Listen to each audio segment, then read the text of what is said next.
स्वागत है आप सभी का तफ्तीश की इस कड़ी में। मैं हूं आलोक सिंह। तफ्तीश की इस कड़ी में आज सबसे पहले बात मनोज वशिष्ठ एनकाउंटर मामले की।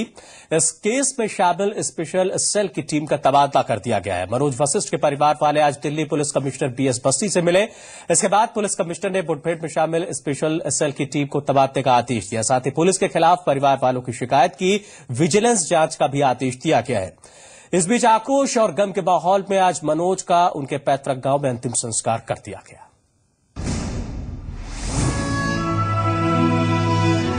दिल्ली के एक रेस्टोरेंट में एनकाउंटर में मारे गए मनोज वशिष्ठ का बागपत में उनके पैतृक गांव पावला में अंतिम संस्कार कर दिया गया। उनके अंतिम संस्कार में पूरे गांव और आसपास के गांव के लोग भी इकट्ठा हुए। यहां एक बार फिर दिल्ली पुलिस के खिलाफ लोगों में आक्रोश दिखा। एनकाउंटर के विरोध में बागपत में लोगों ने विरोध प्रदर्शन किया। गुस्साए लोगों ने दिल्ली यमुनोत्री हाईवे पर जाम लगाया। इस दौरान लोग हंगामा करते हुए गाड़ियों पर भी चढ़ गए। इसके बाद लोगों ने बाजारों में मार्च निकाला। प्रदर्शनकारियों ने दिल्ली पुलिस के खिलाफ नारेबाजी की और दिल्ली पुलिस के पुतले भी जलाए। इस प्रदर्शन में छात्र और एसपी नेता भी शामिल हुए। मनोज वशिष्ठ जी बहुत अच्छे इंसान थे। इन्होंने गांव का जो सर्वोदय इंटर कॉलेज है उसमें 2 कमरे बनवाए हैं अपनी निधि से, अपने पैसे से। उसके अलावा गांव के लिए और हमारा जो बागपत ब्लॉक है उसके लिए एम्बुलेंस की व्यवस्था करवाई है निःशुल्क। किसी से भी आप जाके पूछ सकते हो, मनोज कुमार जी ऐसे थे ही नहीं। मनोज वशिष्ठ एक बहुत अच्छे इंसान थे, गरीबों के मसीहा थे, एक परम देवता, पूजते थे गरीब लोग उन्हें। युवाओं में कैसा क्रेज रहा है उनका? युवाओं में बहुत अच्छा क्रेज रहा है। देख लो चारों तरफ कैमरा घुमा सकते हो आप, युवा ही युवा है चारों तरफ। मतलब बहुत रोष है। दिल्ली पुलिस के द्वारा जो विशेष सेल द्वारा उनका एनकाउंटर किया है वो सब फर्जी है और हमें न्याय चाहिए। सीबीआई जांच करानी है हमें। मनोज वशिष्ठ एनकाउंटर मामले की अब विजिलेंस जांच भी होगी। एसआईटी जांच से पहले ही आदेश दिए जा चुके हैं। दिल्ली पुलिस का कहना है कि अगर परिवार के लोग एसआईटी जांच से संतुष्ट नहीं होते हैं तो फिर आगे किसी और से जांच की सिफारिश की जा सकती है। इस एनकाउंटर में शामिल सभी 9 पुलिस वालों पर तबादले की गाज भी गिरी है। लेकिन सवाल ये कि क्या किसी रेस्टोरेंट में अपराधी को पकड़ने के लिए फायरिंग करना सही था? दिल्ली पुलिस इन सवालों से भाग रही है। दिल्ली पुलिस खुलकर इन सवालों के जवाब नहीं दे रही है। बागपत से कुलदीप चौहान के साथ ब्यूरो रिपोर्ट, जी मीडिया। कहा जाता है कि लोकतंत्र में तुगलकी सोच का होना लोकतांत्रिक हितों के लिए बेहद घातक होता है। जिस देश का संविधान व्यक्ति की स्वतंत्रता को सर्वोपरि मानता है, उसी देश में राजनीति की रोटियां सेकने वालों की वजह से या फिर लापरवाह शासन व्यवस्था की वजह से व्यक्ति से उसके आधार छीन लिए जाते हैं।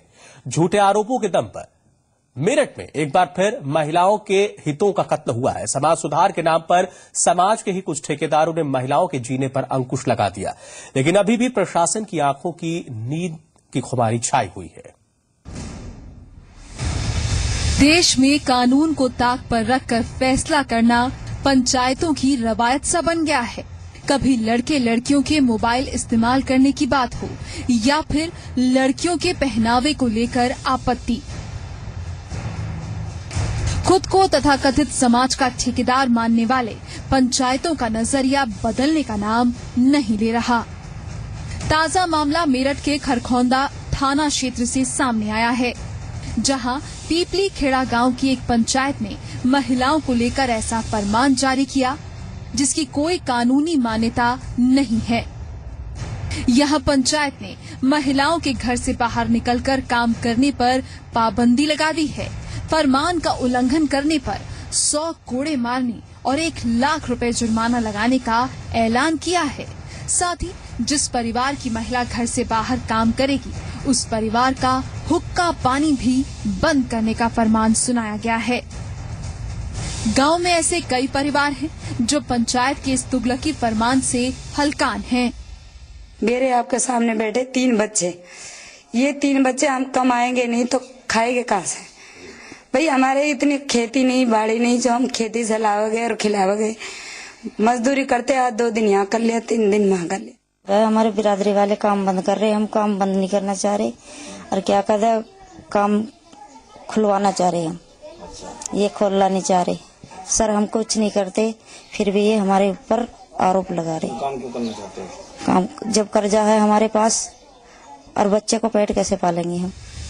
सवाल परिवार के पेट पालने का है, जहां महिलाओं के काम करने से ही 2 वक्त की रोटी बच्चों को भरपेट नसीब होती है।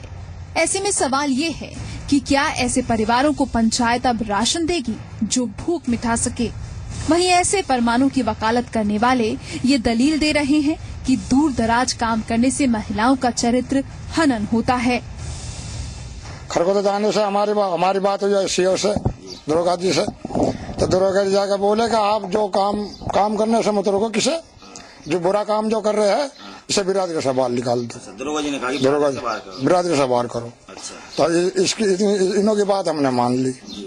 और बात मानने से फिर रात फिर पंचायत हुई है, तो पंचायत में यही बात की है पुलिस वालों ने कि इसे जो नहीं माना बिरादरी की बात, इसे बिरादरी से बाहर निकालो।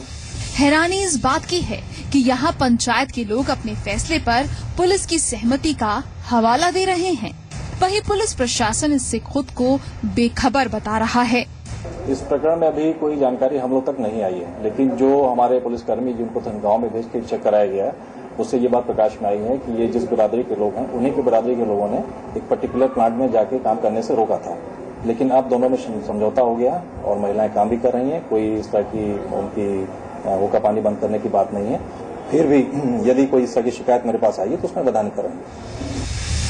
पुलिस फिलहाल शिकायत मिलने पर कार्रवाई की बात कह रही है, लेकिन कहीं न कहीं ऐसे मामलों के उजागर होने के बाद ये साफ जाहिर होता है कि पुलिस के ढुलमुल रवैये का नतीजा है कि सरेआम व्यक्ति की स्वतंत्रता से खिलवाड़ करने वाली ऐसी पंचायतें फरमान सुनाती हैं और उसे बेबस होकर लोगों को मानना पड़ता है। ऐसे मामले हमारे लोकतंत्र पर किसी तमाचे से कम नहीं। राजीव शर्मा के साथ ब्यूरो रिपोर्ट, जी मीडिया, मेरठ। और इस वक्त कानपुर से एक बड़ी खबर आ रही है। यहाँ के फजलगंज में एक तेल मिल में भीषण आग लग गई है। आग बुझाने के लिए दमकल की 6 गाड़ियां इस वक्त मौके पर मौजूद हैं और आग बुझाने की कोशिशें लगातार जारी हैं। इस वक्त ये बड़ी खबर आ रही है कानपुर से। तस्वीरें आपको दिखा रहे हैं हम। ये वो तेल मिल है जहां पर ये भीषण आग लगी है। दमकल की 6 गाड़ियां इस वक्त मौके पर मौजूद हैं, लेकिन ये आग बेहद ही भयानक लगी। तस्वीरों में साफ देखा जा सकता है आग की लपटें और उससे उठता हुआ धुआं। एक्सक्लूसिव तस्वीरें आपको हम दिखा रहे हैं। ये कानपुर में एक तेल मिल है जहां पर ये आग लगी है।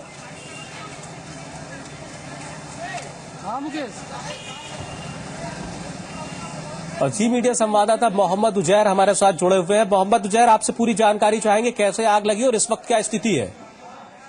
देखिए, इस वक्त लगभग 1.5 दर्जन से दमकल की गाड़ियां आ चुकी हैं और आग बुझाने का प्रयास कर रही हैं। बराबर आग को तो कंट्रोल में कर लिया गया है। ये आग कैसे लगी है अभी इसके कारणों का पता नहीं है, लेकिन ये धुलीचंद ऑयल मिल थी। इस ऑयल मिल को बहुत पहले बंद कर दिया गया था। इसको गोदाम के रूप में इस्तेमाल किया जा रहा था और इस गोदाम में प्लाईवुड और केमिकल का बड़ा स्टॉक मौजूद था। इस केमिकल और प्लाईवुड में आग की जो पकड़ी है तो वो आग इस तरह से फैलती चली गई कि जिससे आसपास के इलाके में खतरा पैदा हो गया और आसपास के इलाके में बड़ा दहशत का माहौल है। लोग अपना तफरीह में इधर उधर हो गए हैं और कुछ देर पहले जो यहाँ आंधी आई थी उसकी वजह से शहर में बिजली बिल्कुल गायब है, जिससे अंधेरे की वजह से लोग और ज्यादा परेशान है और आग बुझाने में काफी दिक्कतों का सामना करना पड़ रहा है। और आज अभी भी जो है जो दमकल की बराबर गाड़ियां आ रही हैं और आग बुझाने का प्रयास कर रही हैं। आग को काफी हद तक के फैलने से बचाने की कोशिश जारी है। काफी हद तक के कंट्रोल कर लिया गया है और इस मिल के पीछे एक बड़ी घनी बस्ती है जो काफी हद तक के लोग जो है खाली करके जो है बस्ती से हट गए हैं और उस तरफ जो है दमकल की गाड़ियां भी पहुंच गई हैं, आग बुझा रही हैं और उस बस्ती को बचाने के लिए पूरा कोशिश जो है जारी है ताकि जो है आग उस बस्ती तक न पहुंच पाए। आलोक, इस वक्त क्या लग रहा है कितनी देर में पूरी तरीके से आग पे काबू पा लिया जाएगा? क्योंकि तस्वीरें जो हम अपने दर्शकों को दिखा रहे हैं आग की लपटें बेहद ही उसमें साफ दिखाई पड़ रही है, धुआं भी है और रिहायशी इलाका बस्ती आप पीछे बता रहे हैं। जी जी आलोक, देखिए 100 गज की दूरी पे पीछे रिहायशी इलाका है और आग की जो लपटें बहुत ज्यादा बढ़ रही हैं तो शासन प्रशासन की इस वक्त पूरी कोशिश ये है कि आग जो है बस्ती की तरफ न बढ़े और उधर से आग बुझाने का पूरा प्रयास जारी है। हालांकि जो है आग को काफी हद तक के कंट्रोल कर लिया गया है और ऐसा लगता है कि आग जो है उधर बस्ती की तरफ नहीं बढ़ पाई। लेकिन जो है इस आग को बुझने में अभी काफी समय लग सकता है। जी, नजर बनाए रखें। फिलहाल इस जानकारी के लिए शुक्रिया। मौके पे है। कानपुर में पुलिस की सतर्कता के चलते अपहरण के एक केस में पुलिस को बड़ी कामयाबी मिली। पुलिस ने अपहरणकर्ताओं के चंगुल से देवेंद्र नाम के सॉफ्टवेयर इंजीनियर को छुड़ा लिया, लेकिन अंधेरे का फायदा उठाकर बदमाश फरार होने में कामयाब हो गए। अपहरण की इस वारदात को 12 मई को अंजाम दिया गया था। जुर्म कितना भी बड़ा और अपराधी कितना भी शातिर हो, लेकिन कानून के आगे अपराधियों की एक जगह है और वो है जेल की सलाखें। अपहरण की एक बड़ी वारदात के बाद पुलिस ने अपहरित युवक को 2 बदमाशों के चंगुल से छुड़ा लिया, लेकिन बदमाश फरार होने में कामयाब रहे। पेशे से सॉफ्टवेयर इंजीनियर देवेंद्र वारदात वाले दिन उत्तराखंड के हल्द्वानी से एक सॉफ्टवेयर को ठीक करके कानपुर वापस लौट रहे थे, लेकिन रास्ते में ही उनका अपहरण हो गया। अपहरण से पहले वो अपने एक दोस्त से फोन पर बात कर रहे थे, लेकिन इसी बीच उनका फोन ऑफ हो गया और उसके बाद कोई संपर्क नहीं हो पाया। इसी तारीख को देवेंद्र के फोन से उनके पिता वीरेंद्र के पास एक फोन आया। देवेंद्र का नंबर देखकर उनके पिता के चेहरे पर जो खुशी दिखी थी वो पल भर की साबित हुई। फौरन ही साफ हो गया कि देवेंद्र का अपहरण हो गया है और वो फोन अपहरणकर्ताओं का था। देवेंद्र को छोड़ने के एवज में उनके पिता से 10 लाख रुपए की फिरौती मांगी गई। रात 12 बजे एक बार फिर अपहरणकर्ताओं का फोन देवेंद्र के पिता के पास आया और इस बार 5 लाख रुपए का डिमांड पूरी न होने पर अंजाम भुगतने की धमकी भी दी गई। पिता वीरेंद्र ने इस पूरे मामले की जानकारी कानपुर के एसएसपी शलभ माथुर को दी, जिसके बाद थाना रायपुरवा में केस दर्ज हुआ और क्राइम ब्रांच की टीम को अपहरणकर्ताओं को पकड़ने के लिए लगा दिया गया। इस बीच देवेंद्र को छुपाने के लिए अपहरणकर्ता उसे लेकर लगातार लोकेशन बदलते रहे और फिरौती की रकम के लिए उसके परिवार को भी मुरादाबाद, कभी बिलासपुर, कभी नैनीताल, काठगोदाम इन जगहों पर पैसा लेकर बुलाते रहे। इस बीच क्राइम ब्रांच की टीम सर्विलांस की मदद से बदमाशों के काफी करीब पहुंच गई। फिरौती की रकम हासिल करने के लिए आखिरकार 18 मई को अपहरणकर्ताओं ने देवेंद्र के पिता को बिलासपुर गेट रामपुर में आईबीपी के पेट्रोल पंप पर बुलाया। क्राइम ब्रांच की टीम भी मौके पर मुस्तैद थी। पुलिस का जाल बिछा हुआ था, लेकिन अपराधी शातिर निकले। मौके पर पहुंचते ही उन्हें शक हो गया और अपनी पकड़ छोड़कर वो फरार हो गए। रात का अंधेरा उनकी फरारी में मददगार साबित हुआ। वहीं पुलिस का दावा है कि वो जल्द ही अपहरणकर्ताओं को गिरफ्तार कर लेगी। देवेंद्र सॉफ्टवेयर का काम करते हैं। ये हल्द्वानी अपने कार्य के दौरान ही गए थे, वहीं पर इनका अपहरण कर लिया गया, रकम की मांग की गई, जिसकी सूचना इन्होंने पुलिस को दी। सीओ क्राइम श्री अमित राय के नेतृत्व में टीम का गठन किया गया, जिन्होंने चारों ओर घेराबंदी करके पुलिस का दबाव बनाया, जिससे कि अपहरणकर्ता रामपुर में बिलासपुर गेट के पास अपहृत को छोड़कर चले गए। देवेंद्र की सकुशल वापसी के बाद से उनके घर में खुशी का माहौल है। वहीं पुलिस को उम्मीद है कि इस पूरे गिरोह को वह जल्द ही गिरफ्त में ले लेगी। मोहम्मद उजैर, कानपुर, जी मीडिया। यूपी पुलिस क्या संवेदनहीन है? क्या किसी की मौत उसके लिए मजाक और हंसी का एक जरिया है? ललितपुर में पुलिस हिरासत में हुई एक युवक की मौत के बाद उस थाने का प्रभारी कैमरे के सामने हंसता नजर आया। ये उस वक्त हुआ जब पीड़ित परिवार अपने बच्चे की मौत का मातम मना रहे थे।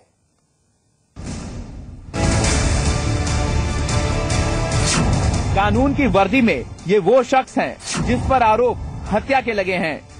बावजूद इसकी हंसी रोके नहीं रुक रही। आइए अब इसका पूरा परिचय भी आपको दे देते हैं। नाम हाकिम सिंह यादव, पहचान ललितपुर के मडावरा थाने के प्रभारी, आरोप हिरासत में युवक की मौत और साक्ष्य मिटाना। ललितपुर के मडावरा थाने का प्रभार संभाल रहे इसी हाकिम सिंह यादव पर आरोप है कि एक बेकसूर युवक को इसी के थाने में 2 दिन तक रखा गया और परिजनों का विरोध करने पर उन्हीं के सामने उसे जानवरों की तरह पीटा गया। बेरहमी से हुई पिटाई युवक बर्दाश्त नहीं कर पाया और उसकी मौत हो गई। युवक पर कोई केस दर्ज नहीं था। उसे शराब के नशे में पुलिस ने पकड़ा था। युवक की मौत के बाद एसपी के आदेश पर थाना प्रभारी हाकिम सिंह यादव समेत सभी आरोपी पुलिस कर्मियों के खिलाफ हत्या और हत्या के बाद साक्ष्य मिटाने के केस दर्ज हुआ है। आरोप है कि केस दर्ज होने के बाद आरोपी पुलिस वाले अब पीड़ित परिवार को धमकी दे रहे हैं। साइकिल वाले की दुकान में पहुंचा मैं, साइकिल वाले की दुकान फैयाद नाम है, उसको बताया कि भाई यहाँ पे कोई डला है। फिर मैंने देखा तो मेरा भाई था, मेरा पड़ा था थाने की बाउंड्री के पास पड़ा है साहब। इन लोगों ने मार के बाहर फेंका होगा, कौन हो सकता है साहब। कब आपके भाई को कब ले गए थे ये लोग? भाई साहब परसों से गए भाई घर से। अच्छा, ये लोग पकड़ के ले गए थे? पता नहीं कहाँ से पकड़ के ले गए ये लोग। हैरानी इस बात की भी है कि जिस वक्त सभी लोग पीड़ित परिवार को सांत्वना दे रहे थे, उस वक्त कैमरे के सामने ही ये आरोपी पुलिस वाला हंसता नजर आया। मेरे पर गलत आरोप लगाया है, कोई मतलब मैं था भी नहीं मौके पर। कोई ऐसा मामला जांच कर रहे हैं अधिकारी। सवाल यही है कि ऐसे पुलिस वालों के भरोसे सूबे की सरकार लोगों की सुरक्षा का दम भरती है, जिसमें किसी की मौत पर संवेदना तक नहीं है और जो मौत पर हंसती है। सवाल ये भी कि क्या पीड़ित परिवार को इंसाफ मिल पाएगा? अमित सोनी, ललितपुर, जी मीडिया। बुलंदशहर में 16 मार्च को प्रेमी युगल मर्डर केस का पुलिस ने खुलासा कर दिया और प्रेमी युवक के मौसेरे भाई और उसके एक साथी को गिरफ्तार कर दिया है। दरअसल घर से भागे प्रेमी युगल ने आरोपी अजय के घर पर शरण ली थी, लेकिन प्रेमी जोड़े के पास नकदी और जेवर देखकर दोनों की हत्या का प्लान बना डाला। हत्या के बाद शवों को गांव के बाहर डाल दिया। दोनों आरोपियों के पास से पुलिस ने 1000 रुपए और सोने के कुंडल बरामद किए। हमने प्लान बनाया संभालने के लिए और तकरीबन 5 लाख के करीब खर्चा हुआ मेरा, इसमें मुझे भी साथ में आना पड़ा।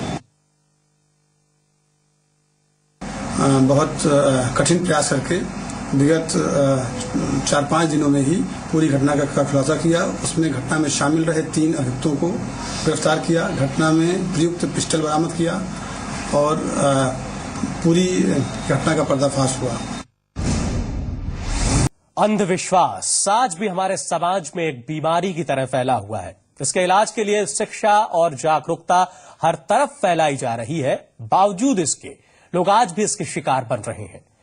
रायबरेली में मासूमों के साथ एक बीमारी के नाम पर रोंगटे खड़े कर देने वाला अंधविश्वास का जो खेल खेला गया, उसने एक बार फिर साबित कर दिया कि विश्वास जब अंधा होता है तो उसकी हर बात, उसकी हर ताकीद सिर आंखों पर होती है।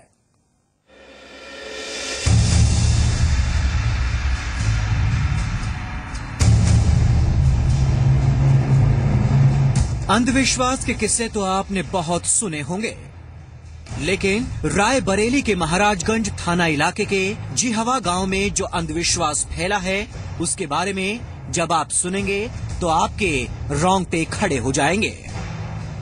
जरा गौर से देखिए, अपनी माँ की गोद में ये बच्चा जोर जोर से रो रहा है, लेकिन इसके रोने की वजह के बारे में जब आप सुनेंगे तो आप भी सन्न रह जाएंगे। आप गुस्से से भर जाएंगे। बच्चे को रुलाने में खुद इसके माँ बाप शामिल हैं। यकीन करना मुश्किल है, लेकिन ये सच है। दरअसल इस मासूम बच्चे की उंगली खौलते तेल में डुबोकर जला दी गई है और इसकी वजह बताई जा रही है वो अनजान बीमारी जिसके बारे में ना पहले आपने सुना होगा और ना ही देखा होगा।